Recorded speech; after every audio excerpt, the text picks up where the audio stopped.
Good evening, everybody, and welcome into a new movie review. We're talking about The Wild Robot, or is it A Wild Robot? I think it's The Wild Robot. Anyway, we're talking about The Wild Robot. I saw this movie last week in cinema.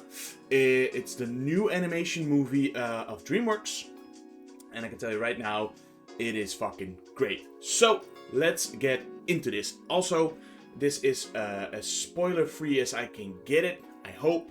Anyway, this is just my opinion, and not someone else's. But hey, if you want to comment down below and tell us what you think, that'd be great. The characters. We got a lot of characters in this movie, and most of them are animals. We don't see a lot of humans in this movie. Dreamworks animated this beautiful movie. We have the main character, the Wild Robot, also called the ROZZUM Unit 7134, I believe. But the animals call her Roz. For the movie, it's short for Roz, because we as the viewer need to put a name on that, and you can't just call somebody a number. Wink, wink. She is voiced by Lupita Nyong'o. I hope I said that right. Anyway, I know her from Us, I believe, the movie from Jordan Peele. And she's a great actress, but I must say I can't really hear it's her because, they put a filter on it because it's a robot, sound like a robot. Besides that, she does an amazing job voicing this robot. She goes through a range of emotions, from parenthood to whole different things, loss, all that kind of stuff, and it's still coming through, even though it's a robot. Then we have Fink, the charismatic fox Roz meets pretty soon in the story, actually. And I heard immediately that it was voiced by Pedro Pascal. On the other hand, I also knew, but you kind of hear it's Pedro Pascal. This fox has a pretty deep story. It acts all tough. I mean, we've all seen it in different movies. It acts all tough and being hard to the world, but in reality, he just needs a friend, and he's sad. He doesn't want to be alone anymore. What happens is, and this is as spoiler-free, this happens very early in the movie, but, if you want to know nothing of the story, then, turn it off. But Roz falls down. Roz wants to help all these animals on this island, because that's in her nature. She is bought to help people. But there aren't people, there are animals. So Roz takes this time to learn the animal language, because she doesn't understand the animals, of course. And she's being beaten around by every scared animal because she's seen as a monster. She eventually falls down. She's going through the ringer here. She falls off the mountain, a mountain, and falls on a nest of birds, specifically geese. And this kills the whole nest, except for one egg. And it's Roz, her idea from, oh damn, I gotta protect this egg because there's life in it. And she does, and that's when she meets Fink, because Fink is a fox, and Fink wants to eat that egg. At this point, I believe she doesn't speak the language yet, or maybe she does. God, I don't remember, I'm sorry, but Fink is there trying to eat the egg, and Roz is going after Fink to get that egg from him. That's why they meet. Fink is a beautiful character. Pretty quickly turns around to helping Roz raise this little, well, it's not a duckling, but little bird that comes from the egg. And this is what she's gonna raise. She's gonna raise this little duck. This job she got from a possum. But we'll get to that. We'll get to that because I'm naming a lot of characters here. But Fink tries to help her raise this goose. And he does this because I think Fink needs a purpose as well. And he's a beautiful written character that is pretty layered. He's so cute. He's so damn cute. Bright Bill. We're getting at Bright Bill, the geese. The one of the main characters in this story. But I mean, Fink and Roz are also main characters. Bright Bill is played by Kit Connor. I don't know Kit Connor, but he does a great job doing Bright Bill. Bright Bill is a quirky little character. We see him growing up from a little duckling to an adult geese. And the sad thing is he's raised by a robot, so he doesn't know how to act like a goose. He acts like a robot. It's a goose acting like a robot. And everybody thinks automatically that he's strange. He's raised by Fink and by a robot. Even when he meets other geese, he's being laughed at because, you know, they don't see him as a goose. At this point, Ross is trying to teach him to swim, which is cute. Ross has a couple of things he needs him to do before he's an adult. Since she's a robot, she wants to learn him to swim, feed him, and make him an adult to be able to fly. Anyway, Bright Bill was a great character.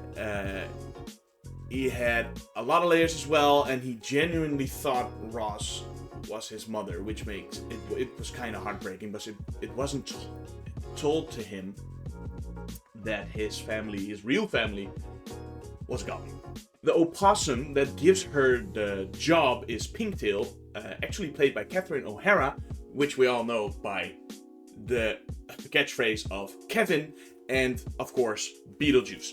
Catherine O'Hara is always great to see on screen, but now she's great as the voice of this character. And I know she did more voice roles, but if I didn't look it up, you wouldn't have really known that she's Pinktail. Anyway, Pinktail gives her that job because she has 6 babies of her own. 7 or 6.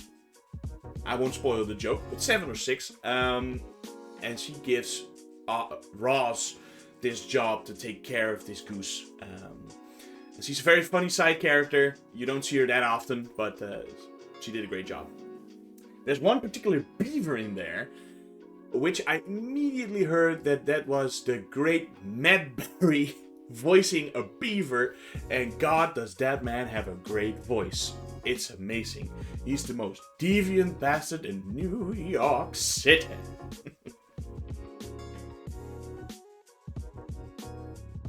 The cinematography. The cinematography in this movie was amazing. Dreamworks really outdid themselves. And the best thing about this is that it's completely original Dreamworks movie, which is just awesome, which is the best. Because in my opinion, we don't see a lot of original movies anymore, and this was a new original movie. But that's not about the cinematography. The cinematography was amazing. It had nice colors, nice bright colors, but when it needed to be sad or dark, it was. There's a point where the forest is on fire, which just really pulled me in. And when this movie wants to be sad, it really pulls on your heartstrings and really makes you sad, because even I was tearing up at the end of this movie. It was amazing, and it looks amazing. The pacing in this movie is great. The movie is right around 1 hour and 42 minutes, and you will not be bored if you just, you're just gonna enjoy this. If 1 hour 42 minutes was perfect, it didn't need to be any longer. Everything was told. It's great. Also, the plot of this movie was also great. It's about the plot if we just talk about the story here, is I already told a bit about this. She gets this job to raise Bright Bill, the geese goose, to raise Bright Bill to be able to fly, and or not be able to fly, but I mean raise him, make him survive. And he's an odd duckling. He's one of the bunch that wouldn't survive for real, but now there's a giant monster looking after him, so he gets the chance to grow up and be saved every time he gets in trouble. He needs to learn how to fly. He gets this lesson how to fly, because in winter he needs to get away from this island, which all geese do. Anyway, the moment he flies away, the journey, goodbyes, and the relationship of this robot, which also struggles internally, which is weird because it's a robot, but her feelings are... She gets feelings, it's different. She has to overwrite, how she puts it, overwrite herself all the time to fix something that can't be fixed with zeros and ones, but with feeling. which is put beautifully in this movie, that she will feel and think with something else than her brain, but from here, her heart. Although she doesn't have a heart, but we know what she means, and it's just depressing as hell. It's so beautiful. It's so beautiful, and again, we're getting this thing for what in front of us as humans, what we do to the nature, and we're here to destroy everything, baby. Although we made that robot in this movie, she turns to be good with these animals, and you really see what happens when we get involved once more.